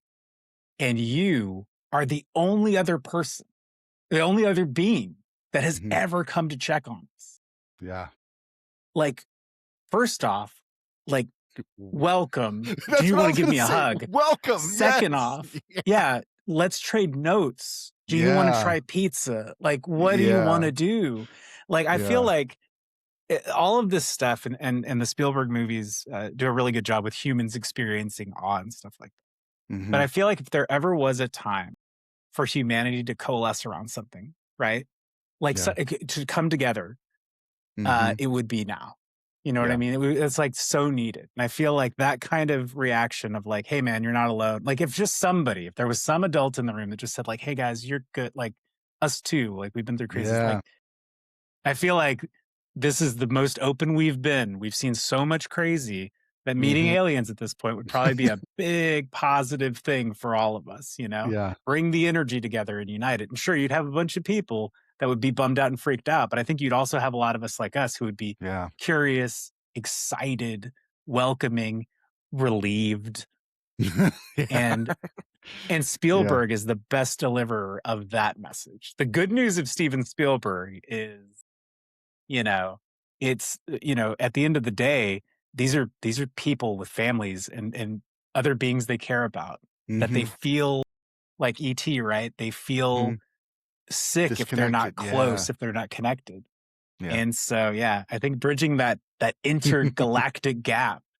Dude, I could talk about this shit all day. I don't know. Dude. I'm really, really excited to see what he does with the movie. It also looks like there's some sort of weird government agency that's using like mind control, and they're trying to like use it to like neural white people, right? That's kind of the vibe that you're getting off that. Yeah, and the one I'm blanking on the actor's name, but he actually embodies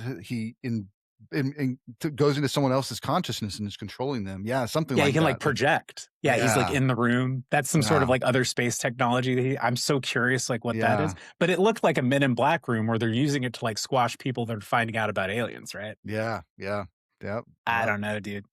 Yeah. They also picked a really good job. I like Arrival, not a Spielberg movie, but Arrival. No, yeah, absolutely. Great movie. I love an alien that doesn't work like anything we understand. Mm-hmm. You know, like the aliens in that movie are probably, they're up there with like, I liked Annihilation a lot too. Like I like an Mhm. alien that is just so other that it's like, Yeah. I don't know, man. Like the Mhm. one that works outside of time and Arrival, I think is a beautiful like plot device and story and all of that stuff. But yeah, I'm super curious, like the way they make Emily Blunt talk with that clicking and clacking and Mhm. stuff. You know, it's Yeah. inherently scary sounding, Right. but like I like the idea that we don't know what that thing's saying, that Mhm. it chose this time to connect. And again, how would we react to that? Would we be understanding and go like, well, if I showed up on Mars and started talking in English, they would probably be freaked out too, especially if I was doing stuff like this. Mhm. I don't know. Yeah. I think it's gonna be a real interesting movie to watch. I can't wait to see what it says about how Spielberg at this point, 79, right? He's almost 80. Yeah. Yeah. How do you feel about humanity now, dude? In 2026. Please Absolutely. help. Yeah. Oh man. Dude, I can't tell you, like, I was hoping this would be a fun episode. I didn't think it would be this much fun, honestly. This has been a pleasure. I really appreciate you being on the podcast. I can't wait to talk to you this Yeah, week. Yeah. it's going to be great, and I hope to have you on the podcast again. I think you, man, you got a wealth of knowledge, and the way that you think about movies is the way that we think about movies, and it's this other level. I was telling my wife about, like, I don't know if you've caught any of the clips from our Star Wars episodes, but these are the two guys we have on there are two in their 20s guys that they're just fans of Star Wars, but because they're fans of Star Wars and they love the story so much, they've thought so deeply about this that they have all of this story and this narrative that they know, and it's like informed their life and all this stuff. And I'm just like, Star Wars fans they hit different, man. Like they aren't just like in it for the popcorn, man. They're in it for like, no, this is Luke and Vader, this is Father, and this is like there's so much going on internally with, like, they're all over it. And they've been formed, Josh and I, about our knowledge. I mean, it's been exciting. I feel the same way about this. Like you dropped some knowledge bombs on us, man. Oh, I'm flattered. Same. To talk to people like that and talk to people like you guys, it's been a blast hanging out. I can't wait to talk. I could keep going Yeah. forever. Yeah. But yeah, to talk movies with people, especially people that feel that deeply about them, right? Like when Mhm. you're talking about the Star Wars guys that are like 20. Like I did this thing a while back. I think that was back when I was on TikTok, where I was like talking about how I see the movie theater as like it's kind of like an empathy gym, right? Mm, So it's like a 100%. place that we go to watch stories play out, and then when we leave, right, we all go out to the lobby, and like how you met Josh, right? You're talking about this thing that you saw, and you're kind of unlocking stuff that you feel, and you're unlocking the way that other people feel about stuff. And it's like it's a form of connection for somebody like me who doesn't have faith. That is my thing. That is how I take in and put out the world. Is these are the stories that I use to kind of form the narrative that makes it all make sense to me. You know, Absolutely. and I think Spielberg is a teacher in that, you know, and these movies have informed me in that way. And same with Star Wars, dude, to such an extent. I mean, it's a very simple but easy thing, the Force, right? Mhm. And good and evil, and your your Yoda type character and stuff like that. I feel like there's a lot of parallels in films like that to the way people the experiences that people have in their lives. So I mean, yeah, man, I could talk about this stuff all day. It's been a blast hanging out with you guys. I'm so glad that you gave me the Spielberg episode, Good. because this was a Yeah. fun revisit. I also rewatched Minority Report for absolutely no reason. First 30 Yes. minutes, no aliens in that movie, but another one. First 30 minutes of Yeah. that movie, you're just like right in it. Right in it. And so I guarantee you, this, if there's one thing we take away from this, when we all watch Disclosure Day, check out when you first get a break, Right. because I bet it's around 25, 30 minutes Absolutely. if he's still doing this thing. That's awesome. So I'll see you on Saturday, I guess. We come up on Friday. Yeah, I'll be there. I'll be there Friday, Saturday, Sunday, and I think you got Scream tickets Sunday night, right? I did. And you guys are going to that too, right? Josh and I are going to that. Yeah. So, dude, I can't maybe we'll wait. sit together, Lillard yeah. and Ulrich doing. Yeah, I'd love to sit with you guys because it's Texas Theater. There's no assigned Yep. seating. Yep. Yeah. We're Pretty gonna do awesome. Before we let you go, man, do you have anything you want to promote from your channel or anything like that before, so our audience can find you and know what you got coming? The channel is I'm at Papanaut on YouTube. I'm at Papanaut Working on Instagram. Yeah, that's the only two places that I am right now. Oh, exciting news for this weekend.